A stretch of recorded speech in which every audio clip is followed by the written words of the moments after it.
Hi hello welcome to my channel. ಯಾರೆಲ್ಲ ಇನ್ನೂ ಈ ಚಾನಲ್ಗೆ ಸಬ್ಸ್ಕ್ರೈಬ್ ಆಗಿಲ್ಲ ದಯವಿಟ್ಟು ಈ ಕೂಡಲೇ ಸಬ್ಸ್ಕ್ರೈಬ್ ಆಗಿ. ಹಾಗೆಯೇ ಈ ಒಂದು ಕತೆ ನಿಮಗೆ ಇಷ್ಟ ಆಗಿದ್ದಲ್ಲಿ ಕೊನೆಯಲ್ಲಿ ಲೈಕ್ ಕೊಡೋದನ್ನು ಮರಿಬೇಡಿ. ಬನ್ನಿ ಕತೆ ನೋಡೋಣ. ಬಹಳ ದೇವತೆ. ಅಮರ್, ನಿಂದು ಯಾಕೋ ತುಂಬ ಅತಿ ಆಯಿತು. ಬೇಗ ಬಾ, ಕಾರ್ಯಕ್ರಮಕ್ಕೆ ಲೇಟ್ ಆಗುತ್ತೆ. ನಿನ್ನ ರೆಡಿ ಮಾಡಿ ನಾನು ರೆಡಿ ಆಗಬೇಕು. ನೋಡು, ಈಗಲೇ ತುಂಬ ಹೊತ್ತಾಯಿತು. ಇಲ್ಲ, ನನಗೆ ಅಪ್ಪನೇ ರೆಡಿ ಮಾಡಬೇಕು. ನೀನು ಬೇಡ, ನೀನು ಚೆನ್ನಾಗಿ ರೆಡಿ ಮಾಡಲ್ಲ. ನಿಂದು ಯಾಕೋ ತುಂಬ ಅತಿ ಆಯಿತು. ಅವ್ರ ಕೈಯಲ್ಲಿ ನಿಂಗೆ ರೆಡಿ ಮಾಡ್ಸೋಕ್ಕೆ ಆಗಲ್ಲ ಅಂತ ಗೊತ್ತಿದ್ದಿರೋ ಹೀಗೆ ಹಠ ಮಾಡೋದು ಒಳ್ಳೆಯದಲ್ಲ. ನೋಡು, ಅಮ್ಮನಿಗೆ ಕೋಪ ತರಿಸ್ಬೇಡ. ಒಳ್ಳೆ ಮಾತಿನಲ್ಲಿ ಹೇಳುತ್ತಾ ಇದ್ದೀನಿ. ಬೇಗ ಬಾ, ನಾನೇ ರೆಡಿ ಮಾಡಿಸ್ತೀನಿ. ಯಾಕೆ ಪ್ರೀತಿ, ಏನಾಯಿತು? ನನ್ನ ಮಗ ಯಾಕೆ ತುಂಬ ಹಠ ಮಾಡುತ್ತಾ ಇದ್ದಾನೆ? ನೀನು ಯಾಕೆ ಅವನಿಗೆ ಬೈತಾ ಇದ್ದೀಯಾ? ಅಂಥ ತಪ್ಪು ನನ್ನ ಮಗ ಏನು ಮಾಡ್ದ? ಅವನಿಗೆ ನೀವು ಮಾಡಿದ ಮುದ್ದು ಅತಿ ಆಯಿತು. ತುಂಬ ಹಠ ಮಾಡ್ತಾ ಇದ್ದಾನೆ. ಇವತ್ತು ನೀವೇ ರೆಡಿ ಮಾಡಬೇಕಂತೆ, ಅದಕ್ಕೆ ಹಠ ಮಾಡುತ್ತಾ ಇದ್ದಾನೆ. ಸರಿ ಕೊಡು, ನನ್ನ ಮಗನಿಗೆ ನಾನೇ ಅಂಗಿ ಹಾಕಿ ರೆಡಿ ಮಾಡಿಸುತ್ತೀನಿ. ಅದು ನಿಮ್ಮ ಕೈಯಲ್ಲಿ? ಯಾಕೆ?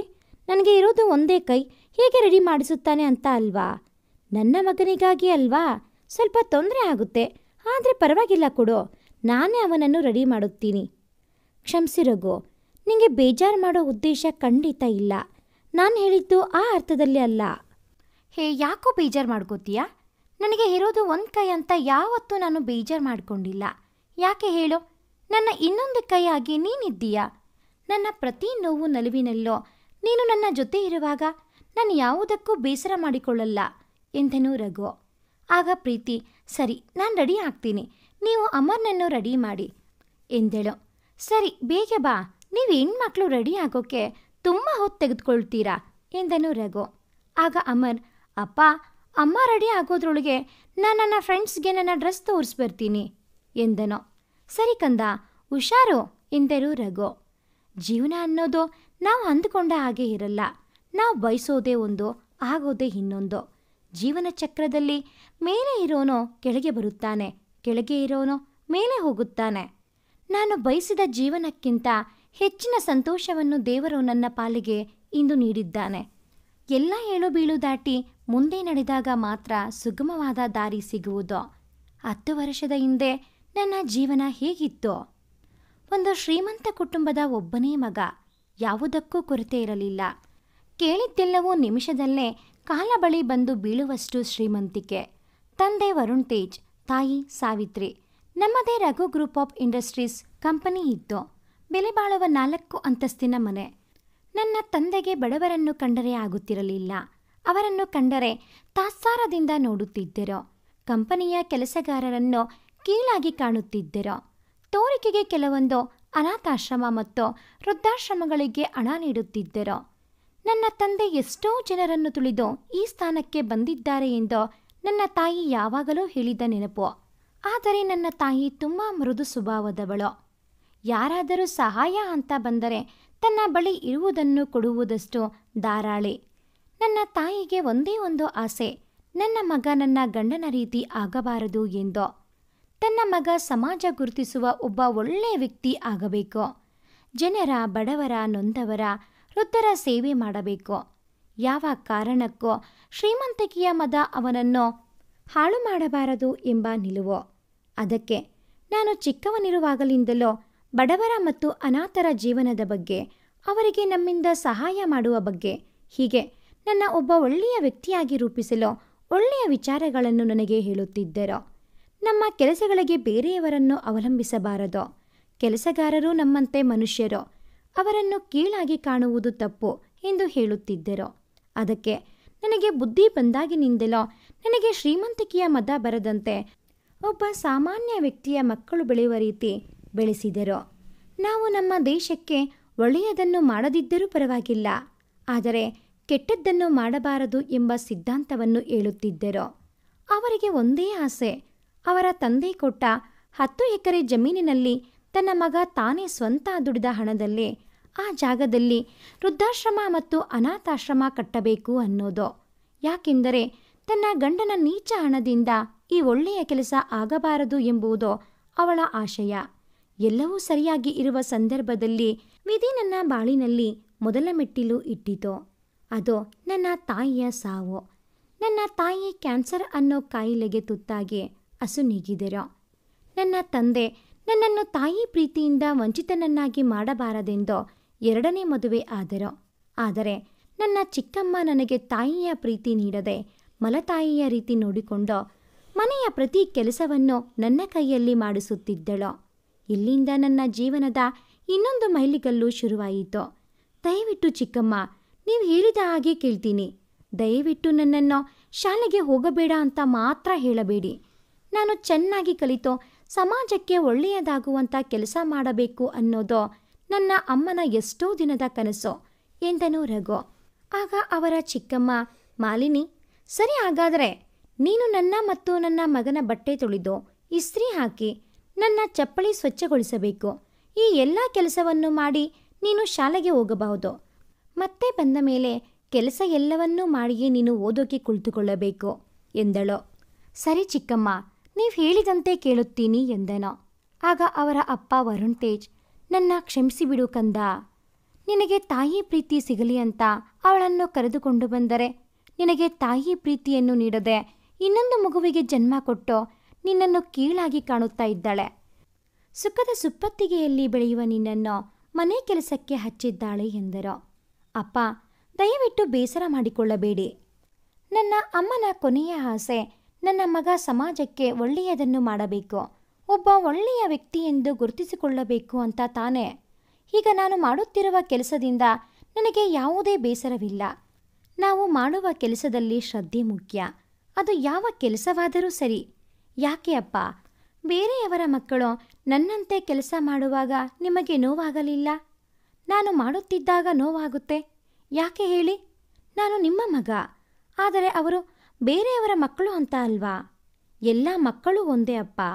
ಈ ಜಗತ್ತಿನಲ್ಲಿ ಬಡವ ಶ್ರೀಮಂತ ಅಂತ ನೋಡಬಾರದು. ಯಾಕೆ ಅಂದರೆ ಅಂತಹ ಬಡವರು ಕೆಲಸ ಮಾಡುವುದರಿಂದಲೇ ನಮ್ಮಂಥ ಶ್ರೀಮಂತರು ಕೂತು ತಿನ್ನಲು ಸಾಧ್ಯ ಎಂದನು. ಇದು ನಿನ್ನ ದೊಡ್ಡ ಗುಣ ಕಣೋ. ನನಗೆ ನೀನು ಈ ರೀತಿ ನರಕ ಅನುಭವಿಸುವುದು ನೋಡೋದಕ್ಕೆ ಆಗಲ್ಲ. ನೀನು ಹೇಳಿದ್ದು ನಿಜ. ನಾನು ಇಷ್ಟು ದಿನ ಬಡವರನ್ನು ತಾತ್ಸಾರದಿಂದ ನೋಡಿರುವುದಕ್ಕೆ ನನ್ನ ಮಗನಿಗೆ ದೇವರು ಈ ಗತಿ ತಂದ. ಎಷ್ಟು ಜನರ ಶಾಪ ಇತ್ತೋ. ನಿನ್ನ ತಾಯಿ ಮಾಡಿದ ಪುಣ್ಯ ನನ್ನ ಕಾಪಾಡಿತು. ಆದರೆ ನಮ್ಮ ಮನೆಯ ಸಂತೋಷ ಎಲ್ಲ ನಿನ್ನ ಅಮ್ಮನ ಜೊತೆಯಲ್ಲಿಯೇ ಸಮಾಧಿಯಾಯಿತು. ಅಪ್ಪ, ನೀವು ತಪ್ಪು ತಿಳಿದುಕೊಳ್ಳುವುದಿಲ್ಲ ಅಂದರೆ ನಾನು ಹಾಸ್ಟೆಲ್ನಲ್ಲಿ ಉಳಿದುಕೊಂಡು ಓದುತ್ತೀನಿ. ಯಾಕೆ ಅಂದರೆ ನಾನು ಚೆನ್ನಾಗಿ ಓದಬೇಕು. ಇಲ್ಲಿ ಇದ್ದರೆ ಚಿಕ್ಕಮ್ಮ ನನಗೆ ಕೊಡುವ ಕಾಟವನ್ನು ನಿಮ್ಮಿಂದ ನೋಡಲು ಆಗುವುದಿಲ್ಲ. ಅದಕ್ಕೆ. ಅಷ್ಟರಲ್ಲಿ ರಘು ಚಿಕ್ಕಮ್ಮ ಮಾಲಿನಿಯವರು ಬರುತ್ತಾರೆ. ಓಹೋ, ಭಾರಿ ಇದ್ದೀಯಾ ನೋಡು. ನೀನು ಹಾಸ್ಟೆಲ್ಗೆ ಹೋಗಿ ನೋಡೋ ಜನ ಚಿಕ್ಕಮ್ಮನ ಕಾಟ ತಡೆದುಕೊಳ್ಳದೆ ಹೋದ ಅಂತ ಹೇಳಲಿ ಅಂತ ಅಲ್ವಾ? ನನ್ನ ಕೆಟ್ಟವಳು ಅಂತ ಎಲ್ಲ ಹೇಳಲಿ ಅನ್ನೋದು ನಿನ್ನ ಉದ್ದೇಶ ಅಲ್ವಾ? ಮತ್ತೆ ನೀನು ಹಾಸ್ಟೆಲ್ಗೆ ಹೋದರೆ ಅದಕ್ಕೂ ಸುಮ್ಮನೆ ದುಡ್ಡು ದಂಡ. ಸಾಕು, ಇಲ್ಲೇ ಬಿದ್ದಿರೋ. ನೀನು ಎಲ್ಲೂ ಹೋಗೋದು ಬೇಡ. ಇಲ್ಲ ಚಿಕ್ಕಮ್ಮ, ನಿಮಗೆ ಯಾವುದೇ ರೀತಿಯ ಕೆಟ್ಟ ಹೆಸರು ಬರಲ್ಲ. ಮತ್ತು ನನ್ನಿಂದ ನಿಮಗೆ ಯಾವುದೇ ರೀತಿ ಖರ್ಚು ಆಗಲ್ಲ. ಯಾಕೆ ಅಂದರೆ ನಾನು ಸ್ಕಾಲರ್ಶಿಪ್ನಲ್ಲಿ ಕಲಿತೀನಿ. ದಯವಿಟ್ಟು ನಿಮಗೆ ಯಾವುದೇ ತೊಂದರೆ ಆಗದಂತೆ ನೋಡಿಕೊಳ್ಳುತ್ತೀನಿ ಎಂದೆನೋ. ಆಗ ಮಾಲಿನಿ ಮನಸ್ಸಿನಲ್ಲೇ, ಇವನು ಹಾಸ್ಟೆಲ್ಗೆ ಹೋಗೋದೇ ಸರಿ. ಇವನು ಹೋದರೆ ಖರ್ಚು ಕಡಿಮೆ, ಮತ್ತೆ ಈ ಆಸ್ತಿ ಎಲ್ಲವನ್ನು ನನ್ನ ಮಗನ ಹೆಸರಿಗೆ ಮಾಡಿಕೊಳ್ಳಬಹುದು. ನಾನು ನನ್ನ ಮಗ ನೆಮ್ಮದಿಯಾಗಿ ಇರಬಹುದು ಎಂದುಕೊಂಡು, ಸರಿ, ನಿನಗೆ ಹಾಸ್ಟೆಲ್ಗೆ ಹೋಗೋದು ಸರಿ ಅಂತ ಅನಿಸಿದರೆ ನನ್ನದು ಯಾವುದೇ ರೀತಿ ಒತ್ತಾಯ ಇಲ್ಲ. ಮತ್ತೆ ಆ ಖರ್ಚು ಈ ಖರ್ಚು ಅಂತ ನಮ್ಮ ತಲೆ ಮೇಲೆ ಹಾಕಬೇಡ. ಪದೇ ಪದೇ ಮನೆಗೆ ಬಂದು ತೊಂದರೆ ಕೊಡಬೇಡ. ನಮ್ಮಿಂದ ಸ್ವಲ್ಪ ಅಂತರದಲ್ಲಿ ಇರೋ. ಸರಿ ಚಿಕ್ಕಮ್ಮ, ನನ್ನಿಂದ ನಿಮಗೆ ಯಾವುದೇ ರೀತಿ ತೊಂದರೆ ಆಗಲ್ಲ. ನೀವು ಹೇಳಿದ ಹಾಗೆ ಮಾಡುತ್ತೀನಿ. ಆದರೆ ನನ್ನ ಅಪ್ಪನನ್ನು ಚೆನ್ನಾಗಿ ನೋಡಿಕೊಳ್ಳಿ, ಅಷ್ಟೇ ಸಾಕು. ಇನ್ನೇನು ನಿಮ್ಮಲ್ಲಿ ಕೇಳೋದಿಲ್ಲ. ಆಗ ಅವರ ಅಪ್ಪ, ದಯವಿಟ್ಟು ಕ್ಷಮಿಸು ರಘು. ನಿನ್ನ ತಂದೆಯಾಗಿ ನಿನಗೆ ಯಾವುದೇ ರೀತಿ ಸಹಾಯವನ್ನು ಒದಗಿಸಲು ಸಾಧ್ಯವಿಲ್ಲ. ಸ್ವಂತ ಮಗನಿಗೆ ಯಾವುದೇ ಸಹಾಯ ಮಾಡಲಾಗದ ಒಬ್ಬ ಅಸಹಾಯಕ ತಂದೆ ಎಂದರು. ಪರವಾಗಿಲ್ಲ, ನೀವು ಬೇಸರ ಮಾಡಿಕೊಳ್ಳಬೇಡಿ. ಅಮ್ಮ ನನ್ನ ಜೊತೆ ಯಾವಾಗಲೂ ಇರುತ್ತಾಳೆ. ಅವಳ ಆಶೀರ್ವಾದ ಇರುವವರೆಗೆ ನನಗೆ ಏನೂ ಆಗಲ್ಲ. ನಾನು ಅವಳ ಆಸೆಯಂತೆ ಬಾಳುವೆ. ನಿಮ್ಮ ಆರೋಗ್ಯ ನೋಡಿಕೊಳ್ಳಿ. ನನ್ನ ಬಗ್ಗೆ ಯೋಚನೆ ಮಾಡಬೇಡಿ ಎಂದು ರಘು ತನ್ನವರೆಲ್ಲರನ್ನೂ ಬಿಟ್ಟು ತನ್ನ ಅಮ್ಮನ ಆಸೆಯನ್ನು ನೆರವೇರಿಸುವ ಜೊತೆಗೆ ತನ್ನ ವಿದ್ಯಾಭ್ಯಾಸಕ್ಕಾಗಿ ಹಾಸ್ಟೆಲ್ಗೆ ಬರುತ್ತಾನೆ. ಆದರೆ ತನ್ನ ಈ ನಿರ್ಧಾರದಿಂದಲೇ ಮುಂದೆ ತನ್ನ ಜೀವನ ಮತ್ತು ಗುರಿ ಸಾಧನೆಗೆ ತೊಡಕಾಗುತ್ತದೆ ಎಂದು ಯೋಚಿಸಿರಲಿಲ್ಲ. ನಾವು ಬಯಸುವುದೇ ಒಂದು, ವಿಧಿ ನಿರ್ಧರಿಸುವುದೇ ಒಂದು. ಏನು ರಘು, ಈ ಕಾಲೇಜ್ ಈ ರೀತಿ ಇದೆ, ಇಲ್ಲಿ ನೀನು ಕಲಿತೀಯಾ? ನಾನೇ ನಿನ್ನನ್ನು ಒಂದು ಒಳ್ಳೆಯ ಇಂಜಿನಿಯರಿಂಗ್ ಕಾಲೇಜಿಗೆ ಸೇರಿಸುತ್ತಿದ್ದೆ ಎಂದರು ಅವರ ಅಪ್ಪ. ಅಪ್ಪ, ನಾವು ಕಲಿಯೋದು ಮುಖ್ಯ. ಎಷ್ಟೇ ದೊಡ್ಡ ಕಾಲೇಜಾದರೂ ನಾವು ಕಲಿತರೆ ತಾನೇ ಪಾಸಾಗೋದು. ನೀವು ನನ್ನ ಬಗ್ಗೆ ಚಿಂತೆ ಮಾಡಬೇಡಿ, ನಾನು ಇಲ್ಲಿ ಸುಖವಾಗಿಯೇ ಇರುತ್ತೇನೆ ಎಂದನು. ರಘು ತನ್ನ ಜೀವನದ ಇನ್ನೊಂದು ಅಧ್ಯಯನಕ್ಕೆ ಮುನ್ನುಡಿ ಹಾಕುತ್ತಾನೆ. ರಘು ಒಬ್ಬ ಸಂಕೋಚ ಸ್ವಭಾವದ ವ್ಯಕ್ತಿ. ಯಾರನ್ನೂ ಮೇಲೆ ಬಿದ್ದು ಮಾತನಾಡಿಸುವ ವ್ಯಕ್ತಿತ್ವ ಅವನದಲ್ಲ. ಹಿತಮಿತವಾದ ಮಾತು ಮತ್ತೆ ಪರಿಚಿತರ ಜೊತೆ ಚೆನ್ನಾಗಿ ಮಾತನಾಡುತ್ತಾನೆ. ಅವನ ಒಂದು ಸ್ವಭಾವ ಎಂದರೆ ಅವನ ಬಗ್ಗೆ ಹೆಚ್ಚು ಕಾಳಜಿ ತೋರಿಸಿದರೆ ಅವರನ್ನು ತುಂಬ ಹಚ್ಚಿಕೊಳ್ಳುತ್ತಾನೆ. ಎಷ್ಟರ ಮಟ್ಟಿಗೆ ಎಂದರೆ ಅವರಿಗೆ ಏನಾದರೂ ತೊಂದರೆ ಆದರೆ ಸಹಿಸುವುದಿಲ್ಲ. ತುಂಬ ಮುಗ್ಧ ಹುಡುಗ. ತಾನಾಯಿತು, ತನ್ನ ಗುರಿಯಾಯಿತು ಅಂತ ಇದ್ದವನ ಬದುಕಲ್ಲಿ ಸ್ನೇಹ ಅನ್ನೋ ಹುಡುಗಿ ಬರುತ್ತಾಳೆ. ಅವಳು ರಘು ತಂದೆಯ ಕಂಪನಿಯ ಕೆಲಸಗಾರನ ಮಗಳು. ರಘು ಎಲ್ಲೋ ಒಂದೆರಡು ಬಾರಿ ಆಕೆಯನ್ನು ನೋಡಿರುತ್ತಾನೆ, ಆದರೆ ಅವಳ ಜೊತೆ ಮಾತನಾಡಿರುವುದಿಲ್ಲ.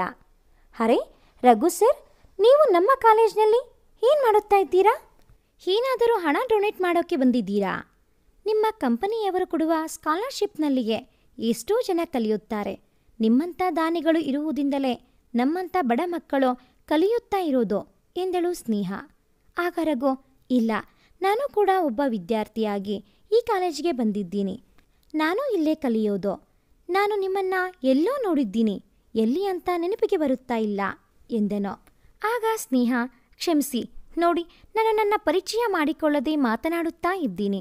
ನನ್ನ ಹೆಸರು ಸ್ನೇಹ. ನಾನು ನಿಮ್ಮ ಕಂಪನಿ ವಾಚ್ಮ್ಯಾನ್ ಮುನಿಯಪ್ಪನ ಮಗಳು. ನಿಮಗೆ ನನ್ನ ಪರಿಚಯ ಇರೋ ಹಾಗೆ ಇಲ್ಲ. ಅಷ್ಟು ದೊಡ್ಡ ಕಂಪನಿಯ ಓನರ್ ಮಗ ನೀವು. ಹೋ, ನಮ್ಮ ಮುನಿಯಪ್ಪನ ಮಗಳ? ನಾನು ನಿಮ್ಮನ್ನು ಎಲ್ಲೋ ನೋಡಿದ್ದೆ ಅಂತ ಅನಿಸಿತು, ಆದರೆ ಎಲ್ಲಿ ಅಂತ ನೆನಪು ಬರಲಿಲ್ಲ. ನೀವು ನನ್ನ ಮಾತಿಗೆ ಸರ್ ಅಂತ ಕರೀಬೇಡಿ. ನಾನು ನಿಮ್ಮ ಕ್ಲಾಸ್ಮೇಟ್ ಅಲ್ವಾ, ರಘು ಅಂತಾನೇ ಕರೀರಿ. ನಾನು ಯಾವ ದೊಡ್ಡ ವ್ಯಕ್ತಿ ಅಂತ ಗೌರವ ಕೊಡುತ್ತಿದ್ದೀರಾ? ಸರಿ ಸರ್, ಕ್ಷಮಿಸಿ ರಘು. ತುಂಬಿದ ಕೂಡ ತುಳುಕುವುದಿಲ್ಲ ಅಂತ ನಿಮ್ಮಂಥವರನ್ನು ನೋಡಿಯೇ ಹೇಳಿರೋದು ಅಂತ ಕಾಣುತ್ತೆ. ನೀವು ತಪ್ಪು ತಿಳಿದುಕೊಳ್ಳುವುದಿಲ್ಲ ಅಂತ ಅಂದರೆ ನಿಮ್ಮ ಹತ್ತಿರ ಏನೂ ಕೇಳಬಹುದಾ? ಖಂಡಿತ ಕೇಳಿ ಸ್ನೇಹ, ಸಂಕೋಚ ಬೇಡ. ನೀವು ಅಷ್ಟು ದೊಡ್ಡ ಕಂಪನಿ ಓನರ್ ಮಗನಾಗಿ ಇಷ್ಟು ಚಿಕ್ಕ ಕಾಲೇಜಿಗೆ ಬಂದಿದ್ದೀರಾ, ಯಾಕೆ ಅಂತ ಕೇಳಬಹುದಾ?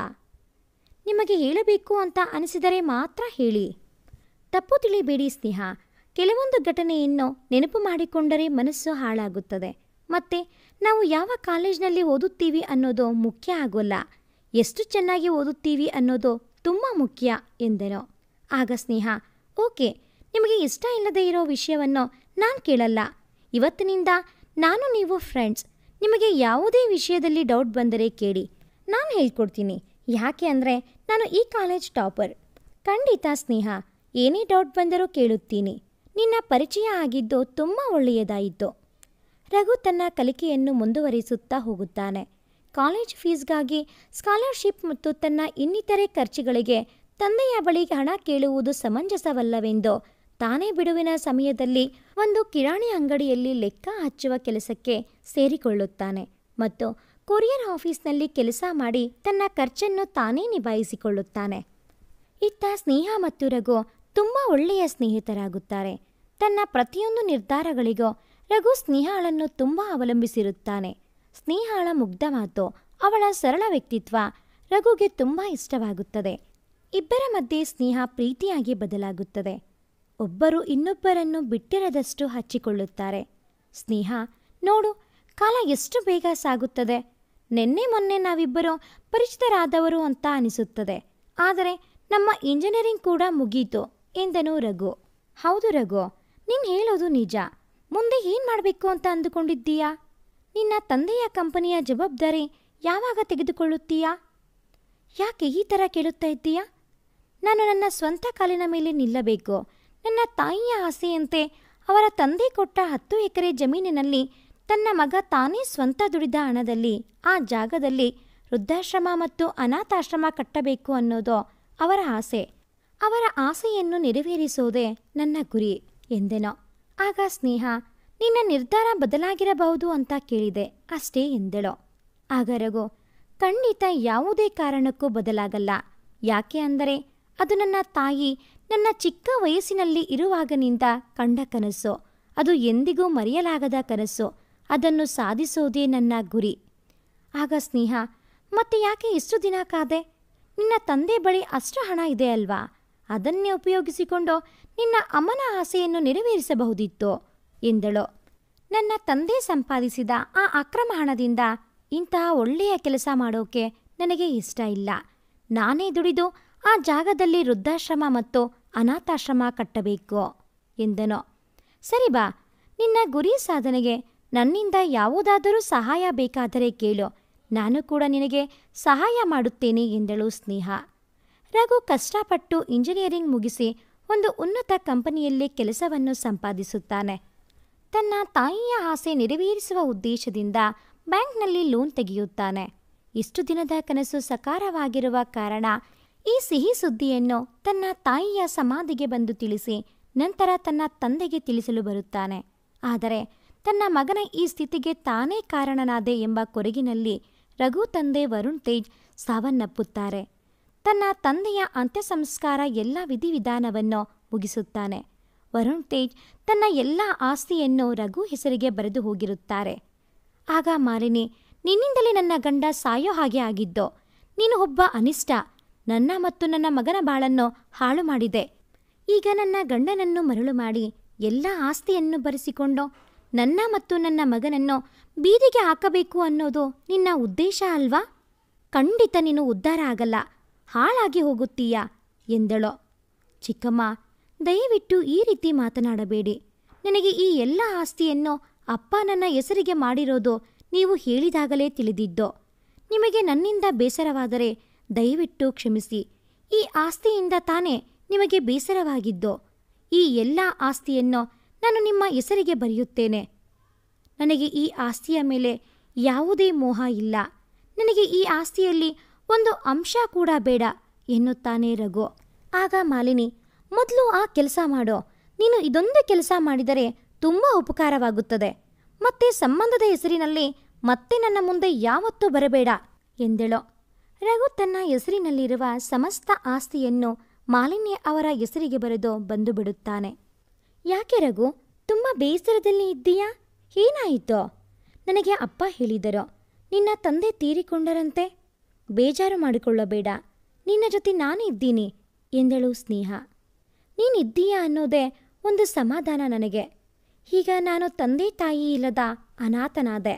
ಅಮ್ಮ ಅಂತ ಅಂದುಕೊಂಡ ಚಿಕ್ಕಮ್ಮ ಕೂಡ ಆಸ್ತಿಗೆ ಆಸೆ ಪಟ್ಟರು. ಅದಕ್ಕೆ ನನ್ನ ಎಲ್ಲ ಆಸ್ತಿಯನ್ನು ಅವರಿಗೆ ಬರೆದುಕೊಟ್ಟೆ ಎಂದನು ರಘು. ಆಗ ಸ್ನೇಹ, ಏನು ಹೇಳ್ದೆ? ಆಸ್ತಿಯೆಲ್ಲ ನಿನ್ನ ಚಿಕ್ಕಮ್ಮನ ಹೆಸರಿಗೆ ಬರೆದುಕೊಟ್ಯಾ? ಹೌದು, ಈ ಆಸ್ತಿಯಿಂದಲೇ ಎಷ್ಟೋ ಸಂಬಂಧಗಳು ಹಾಳಾಗಿರೋದು. ಅದಕ್ಕೆ ನಾನು ಎಲ್ಲ ಆಸ್ತಿಯನ್ನು ಬರೆದುಕೊಟ್ಟೆ ಎಂದನು. ಛೆ, ನಾನು ಇಷ್ಟು ದಿನ ಪಟ್ಟ ಕಷ್ಟ ಎಲ್ಲ ಹಾಳಾಗಿ ಹೋಯಿತು ಎಂದಳು ಸ್ನೇಹ. ಅಂದರೆ ನಿನ್ನ ಮಾತಿನ ಅರ್ಥ ಏನೋ? ನೀನು ನನ್ನ... ಹೌದು, ನಾನು ನಿನ್ನ ಹೆಸರಿಗೆ ಬರುವ ಆಸ್ತಿಯನ್ನು ಪ್ರೀತಿ ಮಾಡಿದ್ದು ನಿನ್ನನ್ನಲ್ಲ. ನನ್ನ ತಂದೆಯ ಮಾರ್ಗದರ್ಶನ ಪಡೆದು ನೀನು ಹೋಗುವ ಕಾಲೇಜಿಗೆ ಸೇರಿಕೊಂಡೆ. ನಿನ್ನ ಸ್ನೇಹ ಸಂಪಾದಿಸಿದೆ. ನೀನು ನನ್ನ ಪ್ರೀತಿ ಮಾಡುವ ಹಾಗೆ ಮಾಡಿಕೊಂಡೆ. ಆದರೆ ನನ್ನ ಇಷ್ಟು ದಿನದ ಕನಸನ್ನು ಒಂದೇ ಬಾರಿ ಹಾಳು ಮಾಡಿದೆ ಎಂದಳು. ನೀನು ನನ್ನ ಆಸ್ತಿಗಾಗಿ ಪ್ರೀತಿ ಮಾಡಿದ್ಯಾ? ಅಂದರೆ ನೀನು ಇಷ್ಟು ದಿನ ತೋರಿದ ಪ್ರೀತಿ ಕಾಳಜಿ ಎಲ್ಲ ಕೇವಲ ಆಸ್ತಿ ಪಡೆದುಕೊಳ್ಳೋಕೆ ಮಾಡಿರುವ ನಾಟಕ ಅಷ್ಟೇ. ಈಗ ನಿನ್ನಿಂದ ನನಗೆ ಏನೂ ಪ್ರಯೋಜನ ಇಲ್ಲ. ನೀನು ಹೇಳಿದ್ದು ನಿಜ. ಈ ಕ್ಷಣದಿಂದ ನೀನು ಒಬ್ಬ ಅನಾಥ. ತಂದೆ ತಾಯಿಯ ಜೊತೆ ಈಗ ನಾನು ಕೂಡ ನಿನ್ನ ಜೀವನದಿಂದ ದೂರ ಆಗುತ್ತಾ ಇದ್ದೀನಿ. ಇನ್ನು ಮುಂದೆ ನನಗೆ ನಿನಗೆ ಯಾವುದೇ ಸಂಬಂಧ ಇಲ್ಲ ಎಂದಳು ಸ್ನೇಹ. ತನ್ನ ತಂದೆ ತಾಯಿ ಇಲ್ಲದ ನೋವು ಮತ್ತು ಇಷ್ಟೂ ದಿನ ತಾನು ನಂಬಿದ ಪ್ರೀತಿ ಮೋಸ ಮಾಡಿತೆಂದು ರಘು ತುಂಬ ಖಿನ್ನತೆಗೆ ಒಳಗಾಗುತ್ತಾನೆ. ಆ ನೋವಿನಲ್ಲಿ ಹೋಗುವಾಗ ರಘುಗೆ ಆಕ್ಸಿಡೆಂಟ್ ಆಗುತ್ತದೆ. ಆದರೆ ಯಾರೊಬ್ಬರೂ ಸಹ ಅವರನ್ನು ಆಸ್ಪತ್ರೆಗೆ ಸೇರಿಸಲು ಬರುವುದಿಲ್ಲ. ಆ ಸಮಯದಲ್ಲಿ ಪ್ರೀತಿ ಅನ್ನೋ ಹುಡುಗಿ ಬಂದು ರಘುನನ್ನು ಆಸ್ಪಟಲ್ಗೆ ಸೇರಿಸುತ್ತಾಳೆ. ಈ ಆಕ್ಸಿಡೆಂಟ್ನಲ್ಲಿ ರಘು ತನ್ನ ಬಲಗೈ ಮತ್ತು ಬಲಗಾಲನ್ನು ಸಂಪೂರ್ಣವಾಗಿ ಕಳೆದುಕೊಳ್ಳುತ್ತಾನೆ. ಕೆಲವೊಂದು ದಾನಿಗಳ ಸಹಾಯದಿಂದ ಕೃತಕ ಕಾಲಿನ ಜೋಡಣೆ ಮಾಡುತ್ತಾರೆ. ಈ ಕಾರಣದಿಂದ ತನಗೆ ಸಿಕ್ಕ ಕೆಲಸವನ್ನೂ ಕಳೆದುಕೊಳ್ಳುತ್ತಾನೆ ಮತ್ತು ಬ್ಯಾಂಕ್ನಲ್ಲಿ ಸಿಕ್ಕ ಲೋನ್ ಕೂಡ ಕ್ಯಾನ್ಸಲ್ ಆಗುತ್ತದೆ. ರಘುನನ್ನು ಆಕ್ಸಿಡೆಂಟ್ನಲ್ಲಿ ಕಾಪಾಡಿದ ಹುಡುಗಿ ಅವನನ್ನು ತನ್ನ ಮನೆಗೆ ಕರೆದುಕೊಂಡು ಬರುತ್ತಾಳೆ. ರಘು, ಇದು ನಿಮ್ಮ ಮನೆ ಅಂತ ತಿಳಿದುಕೊಳ್ಳಿ. ನೀವು ಎಷ್ಟು ದಿನ ಬೇಕಾದರೂ ಇರಬಹುದು. ಯಾವುದೇ ರೀತಿಯ ಸಂಕೋಚ ಬೇಡ ಎನ್ನುತ್ತಾಳೆ ಪ್ರೀತಿ. ಯಾಕೆ ಪ್ರೀತಿ ನನ್ನ ಕಾಪಾಡಿದ್ರೆ? ನಾನು ಸತ್ತು ಹೋಗಿದ್ದರೆ ಯಾರಿಗೂ ನಷ್ಟ ಆಗುತ್ತಿರಲಿಲ್ಲ ಎಂದನು ರಘು. ಯಾಕೆ ಈ ಥರ ಹೇಳ್ತಾ ಇದ್ದೀರಾ ಎಂದಳು ಪ್ರೀತಿ. ರಘು ತನ್ನ ಜೀವನದಲ್ಲಿ ನಡೆದ ಎಲ್ಲ ಘಟನೆಯನ್ನು ಪ್ರೀತಿ ಬಳಿ ಹೇಳುತ್ತಾನೆ. ಈಗ ಹೇಳಿ, ತಂದೆ ತಾಯಿ ಇಲ್ಲದ ಅನಾಥ, ಪ್ರೀತಿಯಿಂದ ಮೋಸ ಹೋದವ, ಈಗ ಕೃತಕ ಕಾಲು ಮತ್ತೆ ಒಂದು ಕೈಯನ್ನು ಕಳೆದುಕೊಂಡಿದ್ದೀನಿ. ನಾನು ಕೆಲಸ ಮಾಡೋಣ ಅಂತ ಹೋದರೆ ನನ್ನಂಥವನಿಗೆ ಯಾರೂ ಕೆಲಸ ಕೂಡ ಕೊಡುವುದಿಲ್ಲ.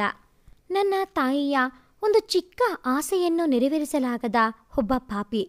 ಯಾರಿಗೂ ಅನ್ಯಾಯ ಮಾಡದ ನನಗೆ ದೇವರು ಯಾಕೆ ಒಂದಾದ ಮೇಲೊಂದು ಕಷ್ಟ ಕೊಡುತ್ತಾ ಇದ್ದಾನೆ? ಈ ಜೀವನವೇ ಬೇಡ, ಆತ್ಮಹತ್ಯೆ ಮಾಡಿಕೊಳ್ಳಬೇಕು ಅಂತ ಅನಿಸುತ್ತಾ ಇದೆ ಎಂದನು ರಘು. ಆಗ ಪ್ರೀತಿ, ಹೌದಾ ರಘು, ಸರಿ ಬನ್ನಿ ಇಬ್ಬರೂ ಸಾಯೋಣ, ಹೇಗೆ ಸಾಯೋದು ಅಂತ ಹೇಳಿ ಎಂದಳು. ನೀವ್ಯಾಕೆ ನನ್ನ ಜೊತೆ ಸಾಯಬೇಕು? ಅಂತಹ ಕಷ್ಟ ನಿಮಗೆ ಏನು ಬಂದಿದೆ ಎಂದನು ರಘು. ನಿಮ್ಮ ಪ್ರಕಾರ ಕಷ್ಟ ಬಂದರೆ ಸಾಯಬೇಕು. ನೀವು ಅನಾಥ ಅಂತ ಹೇಳಿದ್ರಿ ಅಲ್ವಾ? ಆದರೆ ನೀವು ನಿಮ್ಮ ತಂದೆ ತಾಯಿ ಮುಖವನ್ನಾದರೂ ನೋಡಿದ್ದೀರಾ? ಆದರೆ ನಾನು ಕೂಡ ಒಬ್ಬಳು ಅನಾಥೆ. ಹುಟ್ಟಿದಾಗ ತಾಯಿಯ ಎದೆ ಹಾಲು ಸಿಗದೆ ಯಾವುದೋ ಮೋರಿಯ ವಾಸನೆಯೇ ನನ್ನ ಪಾಲಿಗೆ ಆಹಾರವಾಯಿತು. ನಂತರ ಯಾರೋ ಪುಣ್ಯಾತ್ಮರು ಒಂದು ಅನಾಥಾಶ್ರಮಕ್ಕೆ ಸೇರಿಸಿದರು. ಅಲ್ಲಿ ಇರುವವರೇ ನನ್ನ ಬಂಧು ಬಳಗ. ಸ್ಕಾಲರ್ಶಿಪ್ನಲ್ಲಿ ಕಲಿತು ಒಂದು ಪ್ರತಿಷ್ಠಿತ ಕಂಪನಿಯಲ್ಲಿ ಕೆಲಸ ಸಿಕ್ಕಿತು. ಮೊದಮೊದಲು ಎಲ್ಲ ಚೆನ್ನಾಗಿಯೇ ಇತ್ತು. ಆಮೇಲೆ ಗೊತ್ತಾಗಿದ್ದು ನಮ್ಮ ಬಾಸ್ ಒಬ್ಬ ಕಾಮಪಿಸಾಚಿ ಅಂತ. ಅದಕ್ಕೆ ನಾನು ಆ ಕೆಲಸ ಬಿಟ್ಟೆ. ಒಬ್ಬ ಒಂಟಿ ಮಹಿಳೆ ಈ ಸಮಾಜದಲ್ಲಿ ಬದುಕುವುದು ಎಷ್ಟು ಕಷ್ಟ ಗೊತ್ತಾ? ಆಮೇಲೆ ಗೊತ್ತಾಗಿದ್ದು ನಮ್ಮ ಬಾಸ್ ಅಂತವರು ಎಲ್ಲ ಕಡೆಯಲ್ಲಿಯೂ ಇರುತ್ತಾರೆ, ನಾವೇ ನಮ್ಮ ರಕ್ಷಣೆ ಮಾಡಿಕೊಳ್ಳಬೇಕು ಅಂತ. ಈಗ ಹೇಳು, ಒಬ್ಬ ಅನಾಥೆ ಅಂತ ಸಾಯಬೇಕಾ? ಇಲ್ಲ ಎಲ್ಲ ಜನರು ನನ್ನ ಕೆಟ್ಟ ದೃಷ್ಟಿಯಿಂದ ನೋಡುತ್ತಾರೆ ಅಂತಾನಾ? ಆಗ ರಘು ಅದು ಎಂದು ಸುಮ್ಮನಿದ್ದನೋ. ನಿನ್ನ ಹತ್ತಿರ ಉತ್ತರ ಇಲ್ಲ ಅಲ್ವಾ? ನಾವು ಕಷ್ಟ ಬಂತು ಅಂತ ಸಾಯೋ ಹಾಗೆ ಆಗಿದ್ದರೆ ಈ ಜಗತ್ತಿನಲ್ಲಿ ಮನುಷ್ಯರೇ ಇರುತ್ತಾ ಇರಲಿಲ್ಲ. ಪ್ರತಿಯೊಬ್ಬರಲ್ಲಿಯೂ ಒಂದೊಂದು ಕೊರತೆ ಇದ್ದೇ ಇರುತ್ತೆ. ಈ ಜಗತ್ತಿನಲ್ಲಿ ಕೈಕಾಲು ಇಲ್ಲದವರು ಸಾಧನೆ ಮಾಡಿದ ಎಷ್ಟೋ ಉದಾಹರಣೆ ಇವೆ. ಅದರಲ್ಲಿ ನೀನು ಒಬ್ಬನಾಗೋ. ನಾವು ಸಾಗುವ ಹಾದಿಯಲ್ಲಿ ಎಷ್ಟೋ ಕಲ್ಲು ಮುಳ್ಳುಗಳು ಸಿಗುತ್ತವೆ. ಆಗ ಕಾಲಿಗೆ ನೋವಾಗುತ್ತದೆ ಎಂದೋ ನಾವು ಹೋಗುವ ಹಾದಿಯನ್ನು ತೊರೆದರೆ ನಾವು ಗುರಿ ಮುಟ್ಟಲು ಸಾಧ್ಯವಿಲ್ಲ. ಅದು ಎಷ್ಟೇ ಕಷ್ಟ ಆದರೂ ಅದೇ ದಾರಿಯಲ್ಲೇ ಹೋಗುತ್ತೇನೆ ಎಂದು ಛಲ ತೊಟ್ಟು ನಡೆದರೆ ನಾವು ಗುರಿ ಮುಟ್ಟುತ್ತೇವೆ. ನೀನು ಬೇಡ ಎಂದು ತೊರೆದು ಹೋದವರ ಮುಂದೆ ತಲೆ ಎತ್ತಿ ಬದುಕು. ನಿನ್ನ ಅಮ್ಮನ ಆಸೆಯನ್ನು ನೆರವೇರಿಸು ಎಂದಳು. ಆಗ ರಘು, ನಿಜ ಪ್ರೀತಿ, ನಾನು ಸಾಯಲ್ಲ. ನನ್ನ ತಾಯಿಯ ಆಸೆ ನೆರವೇರಿಸುತ್ತೀನಿ. ನನ್ನಂತೆ ಎಷ್ಟೋ ಜನ ಅಂಗವಿಕಲರಿಗೆ ನಾನು ಆಸರೆ ನೀಡುತ್ತೀನಿ. ನೀನು ಹೇಳಿದ್ದು ನಿಜ. ಜೀವನದಲ್ಲಿ ಕಷ್ಟಗಳು ಬರುವುದು ನಮ್ಮ ಗುರಿಯನ್ನು ಗಟ್ಟಿಗೊಳಿಸಲು. ರಘು ತುಂಬ ಕಡೆ ಕೆಲಸಕ್ಕೆ ಪ್ರಯತ್ನ ಮಾಡುತ್ತಾನೆ. ಆದರೆ ಯಾರೂ ಕೂಡ ಅವನ ಕೈ ಮತ್ತು ಕಾಲು ಸರಿ ಇರದ ಕಾರಣ ಕೆಲಸ ದೊರೆಯುವುದಿಲ್ಲ. ಆದರೂ ಹತಾಶನಾಗದೆ ಕೆಲಸ ಹುಡುಕುವ ಪ್ರಯತ್ನ ಬಿಡುವುದಿಲ್ಲ. ಇತ್ತ ಪ್ರೀತಿ ಯಾರೋ ಒಬ್ಬ ಯುವಕನನ್ನು ಮನೆಗೆ ತಂದು ಇರಿಸಿಕೊಂಡಿದ್ದರಿಂದ ಅವಳ ನಡತೆಯ ಮೇಲೆ ಅನುಮಾನಿಸಿ ಮನೆಯಿಂದ ಹೊರಹಾಕುತ್ತಾರೆ. ಅವರಿಗೆ ಆ ಕ್ಷಣಕ್ಕೆ ಎಲ್ಲೂ ಮನೆ ಸಿಗದೆ ಕೊನೆಗೆ ಒಂದು ಸ್ಲಮ್ ಏರಿಯಾದಲ್ಲಿ ಮನೆ ಸಿಗುತ್ತದೆ. ಆಗ ರಘು, ಎಲ್ಲ ನನ್ನಿಂದಲೇ ಆಗಿದ್ದು. ನಾನೊಬ್ಬ ನತದೃಷ್ಟ. ನಾನು ಯಾರ ಜೊತೆ ಇದ್ದರೋ ಅವರಿಗೆ ಒಳ್ಳೆಯದಾಗಲ್ಲ. ನನಗೆ ಸಹಾಯ ಮಾಡೋಕ್ಕೆ ಹೋಗಿ ನಿನಗೆ ಈ ಸ್ಲಮ್ ಏರಿಯಾದಲ್ಲಿ ಉಳಿಯುವ ಗತಿ ಒದಗಿತು. ನನ್ನ ಜೊತೆ ಇರುವುದರಿಂದ ನಿನ್ನ ನಡತೆಗೂ ಕೆಟ್ಟ ಹೆಸರು ಬಂತು ಎಂದನೋ. ಆಗ ಪ್ರೀತಿ, ರಘು, ಈ ಸಮಾಜ ನಾವು ಹೇಗೆ ಇದ್ದರೂ ಮಾತನಾಡಿಕೊಳ್ಳುತ್ತೆ. ಅದಕ್ಕೆಲ್ಲ ನಾವು ತಲೆ ಕೆಡಿಸಿಕೊಳ್ಳಬಾರದು. ಈ ರೀತಿ ಮಾತನಾಡುವವರು ನಾವು ತೊಂದರೆಯಲ್ಲಿ ಇದ್ದಾಗ ಸಹಾಯಕ್ಕೆ ಬರುತ್ತಾರಾ? ಖಂಡಿತ ಇಲ್ಲ. ನೀನು ಬೇಜಾರು ಮಾಡಿಕೊಳ್ಳಬೇಡ. ನಿನ್ನ ಜೊತೆಯಲ್ಲಿ ನಾನು ಯಾವಾಗಲೂ ಇರುತ್ತೇನೆ ಎಂದಳು. ಪ್ರೀತಿ ತನಗೆ ಪರಿಚಯ ಇರುವವರ ಬಳಿ ಮತ್ತು ತಾನು ಕೆಲಸಕ್ಕೆ ಹೋಗುವ ಕಂಪನಿಯ ಬಳಿ ಸಾಲವನ್ನು ಪಡೆದು ಇಬ್ಬರೂ ಸೇರಿ ಮನೆಯಲ್ಲಿಯೇ ಹಪ್ಪಳ, ಸಂಡಿಗೆ, ಉಪ್ಪಿನಕಾಯಿ ತಯಾರಿಸಿ ಮಾರುತ್ತಾರೆ. ಮೊದಮೊದಲು ಯಾರೂ ಅದನ್ನು ಖರೀದಿಸುವುದಿಲ್ಲ. ಕ್ರಮೇಣ ಅವರ ತಿನಿಸನ್ನು ಕೊಂಡುಕೊಳ್ಳಲು ಜನರು ಮುಗಿಬೀಳುತ್ತಾರೆ. ನಂತರ ಅವರು ಬಟ್ಟೆ ಹೊಲಿಯುವುದು, ಮನೆಯ ಅಲಂಕಾರಿಕ ವಸ್ತುಗಳನ್ನು ತಯಾರಿಸುವುದು, ಹೀಗೆ ಗುಡಿ ಕೈಗಾರಿಕೆಯಲ್ಲಿ ತಯಾರಿಸುವ ವಸ್ತುಗಳನ್ನು ಮಾಡಿ ಮಾರುತ್ತಾರೆ. ಹೀಗೆ ಅವರ ಎಲ್ಲ ಪ್ರಾಡಕ್ಟ್ಗಳಿಗೆ ಬೇಡಿಕೆ ಹೆಚ್ಚಾಗಿ ರಘು ಅದರಿಂದ ಗಳಿಸಿದ ಹಣದಿಂದ ಒಂದು ಕಂಪನಿ ಪ್ರಾರಂಭಿಸುತ್ತಾನೆ. ದೇಶ ವಿದೇಶಗಳಲ್ಲಿ ಇವರ ಕಂಪನಿ ಹೆಸರು ಮಾಡುತ್ತದೆ. ರಘು ಒಂದು ದೊಡ್ಡ ಮಟ್ಟದ ಯಶಸ್ಸನ್ನು ಕಾಣುತ್ತಾನೆ. ತನ್ನ ಯಶಸ್ಸಿಗೆ ಕಾರಣಳಾದ ಪ್ರೀತಿಯ ಬದುಕನ್ನು ಸರಿಪಡಿಸುವ ನಿಟ್ಟಿನಲ್ಲಿ ಅವಳಿಗೆ ಮದುವೆ ಮಾಡಬೇಕು ಎಂದು ರಘು ಹುಡುಗನನ್ನು ಹುಡುಕಲು ಪ್ರಾರಂಭಿಸುತ್ತಾನೆ. ಆದರೆ ಕೆಲವರು ಇಷ್ಟು ವರ್ಷ ರಘು ಜೊತೆಯಲ್ಲಿ ಪ್ರೀತಿ ಇದ್ದ ಕಾರಣ ಅವಳ ನಡತೆಯ ಬಗ್ಗೆ ಮಾತನಾಡಿದರೆ, ಇನ್ನು ಕೆಲವರು ರಘುನ ಆಸ್ತಿಯನ್ನು ನೋಡಿ ಮದುವೆಗೆ ಒಪ್ಪಿಕೊಳ್ಳಲು ಬರುತ್ತಾರೆ. ಇತ್ತ ಪ್ರೀತಿ ರಘುನ ನಡವಳಿಕೆ ಹಾಗೂ ಅವನ ಗುಣಕ್ಕೆ ಸೋತು ಅವನನ್ನು ಇಷ್ಟಪಡುತ್ತಾಳೆ. ಆದರೆ ತನ್ನ ಪ್ರೀತಿಯನ್ನು ಅವನಿಗೆ ಹೇಳಿದರೆ ಅವನ ಆಸ್ತಿಯ ಆಸೆಗೆ ತಾನು ಪ್ರೀತಿ ಮಾಡಿದೆ ಎಂದು ತಿಳಿದು ತನ್ನ ಬಗ್ಗೆ ತಪ್ಪು ತಿಳಿದುಕೊಂಡರೆ ಎಂದು ತನ್ನ ಪ್ರೀತಿಯನ್ನು ಮುಚ್ಚಿಡುತ್ತಾಳೆ. ತಪ್ಪು ಮಾಡಿದೆ ಅಂತ ಅನಿಸುತ್ತದೆ. ನಿನ್ನ ಜೀವನ ನನ್ನಿಂದಲೇ ಹಾಳಾಯಿತೋ. ಈ ಸಮಾಜ ಯಾಕೆ? ಒಂದು ಹುಡುಗಿ ಒಂದು ಹುಡುಗ ಒಟ್ಟಿಗೆ ಇದ್ದರೆ ಈ ಸಮಾಜ ಯಾಕೆ ಕೆಟ್ಟದಾಗಿ ಮಾತನಾಡುತ್ತದೆ? ದಯವಿಟ್ಟು ಕ್ಷಮಿಸು ಪ್ರೀತಿ. ನೀನು ನನಗೆ ಸ್ಫೂರ್ತಿ ತುಂಬಿ ಸಹಾಯ ಮಾಡಿದೆ. ಆದರೆ ನಾನು ಪ್ಲೀಸ್ ದಯವಿಟ್ಟು ಕ್ಷಮೆ ಕೇಳಬೇಡಿ. ಅಂತಹ ತಪ್ಪು ನೀವು ಮಾಡಿಲ್ಲ. ನೀವು ನನ್ನ ಬಗ್ಗೆ ತಪ್ಪು ತಿಳಿದುಕೊಳ್ಳದೆ ಹೋದರೆ ನಾನು ನಿಮ್ಮ ಹತ್ತಿರ ಒಂದು ವಿಷಯವನ್ನು ಕೇಳಬಹುದಾ? ಕೇಳು ಪ್ರೀತಿ. ನನ್ನ ಹತ್ತಿರ ಕೇಳೋಕೆ ನಿನಗೆ ಪರ್ಮಿಷನ್ ಬೇಕಾ? ನೀನು ಯಾವಾಗ ಮದುವೆ ಆಗುತ್ತೀಯಾ? ನೀನು ಯಾರನ್ನಾದರೂ ಪ್ರೀತಿ ಮಾಡಿದ್ದೀಯಾ ಎಂದಳು. ಆಗ ರಘು, ಇದು ಎಂತಹ ಮಾತು ಪ್ರೀತಿ? ನನ್ನಂಥವನಿಗೆ ಕೆಲಸವನ್ನೇ ಕೊಡುವುದಿಲ್ಲ. ಇನ್ನು ಮದುವೆ ಪ್ರೀತಿ ಎಲ್ಲ ನನ್ನ ಜೀವನದಲ್ಲಿ ಮುಗಿದು ಹೋದ ಅಧ್ಯಾಯ. ನನ್ನ ಈ ಸ್ಥಿತಿಯಲ್ಲಿ ಯಾರು ಪ್ರೀತಿ ಮಾಡುತ್ತಾರೆ ಎಂದನೋ. ನಾನು ಪ್ರೀತಿ ಮಾಡುತ್ತಾ ಇದ್ದೀನಿ, ಆದರೆ ನಿನ್ನ ಹತ್ತಿರ ಹೇಳಿಕೊಳ್ಳಲು ಭಯ. ನಾನು ಕೂಡ ಸ್ನೇಹಳ ಹಾಗೆ ನಿನ್ನ ಹಣಕ್ಕೆ ಆಸೆ ಪಡುತ್ತಾ ಇದ್ದೀನಿ ಅಂತ ನೀನು ತಪ್ಪು ತಿಳಿದರೆ ಎಂದಳು ಪ್ರೀತಿ. ದಯವಿಟ್ಟು ಪ್ರೀತಿ, ನಿನ್ನನ್ನು ಆ ಸ್ನೇಹಾಳಿಗೆ ಹೋಲಿಸಿಕೊಳ್ಳಬೇಡ. ನೀನು ಅವಳು ಯಾವತ್ತೂ ಸಮವಲ್ಲ. ನೀನು ನನ್ನ ಪ್ರೀತಿ ಮಾಡುತ್ತಾ ಇರಬಹುದು, ಆದರೆ ನಾನು ನಿನಗೆ ಅರ್ಹನಾದ ಗಂಡ ಆಗಲು ಸಾಧ್ಯವಿಲ್ಲ. ನಿನ್ನ ಕುತ್ತಿಗೆಗೆ 3 ಗಂಟು ಹಾಕಲು ನನಗೆ ಒಂದು ಕೈ ಇಲ್ಲ. ನಿನ್ನ ಭಾರವನ್ನು ಹೊರುವ ಒಂದು ಕಾಲು ಕೂಡ ಕೃತಕ. ನಾನೇ ನಿನಗೆ ಜೀವನ ಪರ್ಯಂತ ಹೊರೆಯಾಗುತ್ತೀನಿ. ನನ್ನಿಂದ ನೀನು ಬಯಸುವ ಯಾವ ಸುಖವನ್ನು ನೀಡಲು ಸಾಧ್ಯ ಎಂದನು. ರಘು, ನಾನು ಪ್ರೀತಿ ಮಾಡಿದ್ದು ನಿನ್ನ ಒಳ್ಳೆಯ ಮನಸ್ಸನ್ನು. ನನಗೆ ನೀನು ಕೊಡುವ ನಿಷ್ಕಲ್ಮಶ ಪ್ರೀತಿ ಅಷ್ಟೇ ಸಾಕು. ಅದರ ಹೊರತಾಗಿ ಬೇರೆ ಏನೂ ಬೇಡ. ನಿನ್ನ ಅಮ್ಮನ ಆಸೆ ನಾವಿಬ್ಬರೂ ಸೇರಿ ನೆರವೇರಿಸೋಣ ಎಂದಳು. ಪ್ರೀತಿಯ ನಿಷ್ಕಲ್ಮಶ ಪ್ರೀತಿಗೆ ಒಪ್ಪಿ ರಘು ಪ್ರೀತಿಯನ್ನು ಮದುವೆಯಾಗುತ್ತಾನೆ. ಅವರಿಬ್ಬರ ಪ್ರೀತಿಯ ಸಂಕೇತವಾಗಿ ಅಮರ್ ಜನಿಸುತ್ತಾನೆ. ರಘು ತನ್ನ ತಾಯಿಯ ಆಸೆಯಂತೆ 10 ಎಕರೆ ಜಮೀನಿನಲ್ಲಿ ವೃದ್ಧಾಶ್ರಮ ಮತ್ತು ಅನಾಥಾಶ್ರಮ ಕಟ್ಟುತ್ತಾನೆ. ಪ್ರೀತಿ, ರಘು ರಘು ಏನು ಯೋಚನೆ ಮಾಡುತ್ತಾ ಇದ್ದೀರಾ? ನಾನು ನಮ್ಮ ಹಿಂದಿನ ಘಟನೆಯನ್ನು ನೆನಪು ಮಾಡಿಕೊಳ್ಳುತ್ತಾ ಇದ್ದೆ. ಇವತ್ತಿಗೆ ನನ್ನ ಅಮ್ಮನ ಆಸೆ ನೆರವೇರಿತು. ಹೌದು ರಘು, ನೀವು ಈ ದಿನಕ್ಕಾಗಿ ಎಷ್ಟು ವರ್ಷದಿಂದ ಕಾದಿದ್ದೀರಾ? ಅಂತೂ ಇವತ್ತು ನಿಮ್ಮ ಅಮ್ಮನ ಕನಸಾದ ವೃದ್ಧಾಶ್ರಮ ಮತ್ತು ಅನಾಥಾಶ್ರಮದ ಉದ್ಘಾಟನಾ ಸಮಾರಂಭಕ್ಕೆ ಹೋಗುತ್ತಾ ಇದ್ದೀವಿ. ಸರಿ ಬನ್ನಿ, ನಾವೇ ಲೇಟಾಗಿ ಹೋದರೆ ಚೆನ್ನಾಗಿರಲ್ಲ. ಅದು ಸರಿ, ಅಮರ್ ಎಲ್ಲಿ? ಅವನು ತನ್ನ ಡ್ರೆಸ್ಸನ್ನು ಫ್ರೆಂಡ್ಸ್ಗೆ ತೋರಿಸಿ ಬರುತ್ತೀನಿ ಅಂತ ಹೋಗಿದ್ದಾನೆ. ಸರಿ ಬನ್ನಿ, ಅವನನ್ನು ಹೋಗುತ್ತಾ ದಾರಿಯಲ್ಲಿ ಕರೆದುಕೊಂಡು ಹೋಗೋಣ ಎಂದು ಸಮಾರಂಭಕ್ಕೆ ಹೊರಟರು. ರಘು ತನ್ನ ತಾಯಿಯ ಆಸೆಯಂತೆ 10 ಎಕರೆ ಜಮೀನಿನಲ್ಲಿ ವೃದ್ಧಾಶ್ರಮ ಮತ್ತು ಅನಾಥಾಶ್ರಮವನ್ನು ಕಟ್ಟಿರುತ್ತಾನೆ. ಅಲ್ಲಿ ಕೆಲವಷ್ಟು ಪತ್ರಕರ್ತರು ಕೂಡ ಆಗಮಿಸಿರುತ್ತಾರೆ. ಆಗ ಪತ್ರಕರ್ತ, ರಘು, ನಿಮ್ಮಂಥವರು ಎಷ್ಟೋ ಜನರಿಗೆ ಸ್ಫೂರ್ತಿ. ಹಣ ಬಂದ ನಂತರ ಎಷ್ಟೋ ಜನ ದುರಂಕಾರದಲ್ಲಿ ಮೆರೆಯುತ್ತಾರೆ. ಆದರೆ ನೀವು ನಿಮ್ಮ ಕಂಪನಿಯಲ್ಲಿ ಎಷ್ಟೋ ಜನ ಅಂಗವಿಕಲರಿಗೆ, ನಿರುದ್ಯೋಗಿಗಳಿಗೆ ಕೆಲಸವನ್ನು ನೀಡಿದ್ದೀರಾ ಮತ್ತು ಮುಂದೆ ಓದುವ ವಿದ್ಯಾರ್ಥಿಗಳಿಗೆ ಸ್ಕಾಲರ್ಶಿಪ್ ನೀಡುತ್ತಿದ್ದೀರಾ. ಈಗ ವೃದ್ಧಾಶ್ರಮ ಮತ್ತು ಅನಾಥಾಶ್ರಮ ಕಟ್ಟಿದ್ದೀರಾ. ಇದೆಲ್ಲ ಹೀಗೆ ಸಾಧ್ಯ ಆಯಿತು? ಸ್ವಲ್ಪ ನಮ್ಮ ಜೊತೆ ಹಂಚಿಕೊಳ್ಳಿ ಎಂದರು. ಆಗ ರಘು, ನಾನು ಮಾಡುತ್ತಿರುವ ಕೆಲಸದ ಹಿಂದೆ ಕೂಡ ಒಂದು ಉದ್ದೇಶ ಇದೆ. ನಾನು ನನ್ನ ಬಳಿ ಇರುವ ಹಣವನ್ನು ಅಂಗವಿಕಲರಿಗೆ ನೀಡಿದರೆ ಕೇವಲ ಅವರಿಗೆ 1-2 ದಿನದ ಊಟ ಕೊಡಬಹುದು. ಆದರೆ ಮುಂದೆ ಅವರ ಜೀವನ ಹೇಗೆ ಎನ್ನುವ ಪ್ರಶ್ನೆ ಬರುತ್ತದೆ. ಅದೂ ಅಲ್ಲದೆ ಅವರಿಗೆ ಕೆಲಸ ಸಿಗುವುದು ತುಂಬ ಕಷ್ಟ. ಯಾಕೆ ಅಂದರೆ ಆ ಕಷ್ಟವನ್ನು ನಾನೂ ಅನುಭವಿಸಿದ್ದೀನಿ.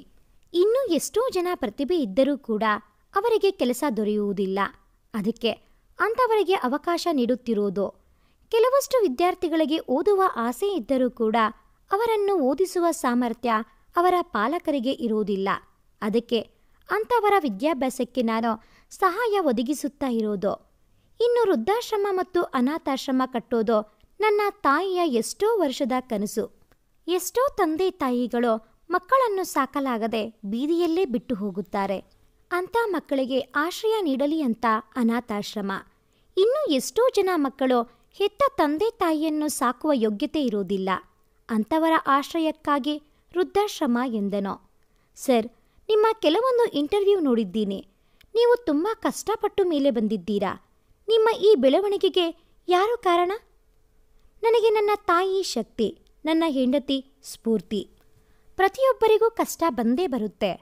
ಆದರೆ ನಾವು ಕೆಲವೊಂದು ಬಾರಿ ಆತ್ಮಹತ್ಯೆ ಅನ್ನೋ ನಿರ್ಧಾರ ತೆಗೆದುಕೊಳ್ಳುತ್ತೀವಿ. ಅದು ತುಂಬ ತಪ್ಪು. ನಾವು ಎಷ್ಟೇ ಕಷ್ಟ ಬಂದರೂ ಕೂಡ ಕುಗ್ಗದೆ ಮುಂದೆ ಸಾಗಿದರೆ ನಮ್ಮ ಗುರಿ ಸಾಧಿಸೋಕೆ ಸಾಧ್ಯ. ಇದಕ್ಕೆ ನಾನೇ ಉದಾಹರಣೆ. ನನ್ನ ಜೀವನದಲ್ಲೂ ಕೂಡ ಏಳು ಬೀಳುಗಳು ತುಂಬ ಇತ್ತು. ಅದನ್ನೆಲ್ಲ ಹಿಮ್ಮೆಟ್ಟಿ ಮುಂದೆ ಸಾಗಿ ಈ ಸ್ಥಾನಕ್ಕೆ ಬಂದಿದ್ದೀನಿ ಅಂದರೆ ಅದಕ್ಕೆ ನನ್ನ ಹೆಂಡತಿ ಪ್ರೀತಿ ಕೊಟ್ಟ ಧೈರ್ಯ ಮತ್ತು ಸ್ಫೂರ್ತಿಯೇ ಕಾರಣ. ಅವಳು ನನ್ನ ಬಾಳಿನ ಬೆಳಕು ಎಂದನು. ರಘು ತನ್ನ ಜೀವನದ ಎಲ್ಲ ಕಷ್ಟಗಳನ್ನು ಎದುರಿಸಿ ತನ್ನ ತಾಯಿಯ ಆಸೆಯಂತೆ ಸಮಾಜ ಗುರುತಿಸುವ ಒಬ್ಬ ಒಳ್ಳೆಯ ವ್ಯಕ್ತಿಯಾದ. ಇನ್ನು ರಘು ಚಿಕ್ಕಮ್ಮ ಮಾಲಿನಿಯನ್ನು ಅವಳ ಮಗ ಸಂಪೂರ್ಣ ಆಸ್ತಿಯನ್ನು ಬರೆಸಿಕೊಂಡು ಮನೆಯಿಂದ ಹೊರಹಾಕಿದ. ಅವಳು ಬೇರೆ ಎಲ್ಲೂ ಜಾಗ ಸಿಗದೆ ರಘು ಕಟ್ಟಿಸಿದ ವೃದ್ಧಾಶ್ರಮದಲ್ಲಿ ಬಂದು ಮುಂದಿನ ಜೀವನ ಸಾಗಿಸುತ್ತಿದ್ದಾಳೆ. ಇನ್ನು ರಘುಗೆ ಮೋಸ ಮಾಡಿದ ಸ್ನೇಹ ಒಬ್ಬ ಶ್ರೀಮಂತ ಹುಡುಗನನ್ನು ಮದುವೆಯಾಗುತ್ತಾಳೆ. ಆದರೆ ಅವನ ಕಂಪನಿ ಲಾಸ್ ಆಗಿ ಒಂದು ಹೊತ್ತಿನ ಊಟಕ್ಕೂ ಕಷ್ಟಪಡುವ ಸ್ಥಿತಿ ಬರುತ್ತದೆ.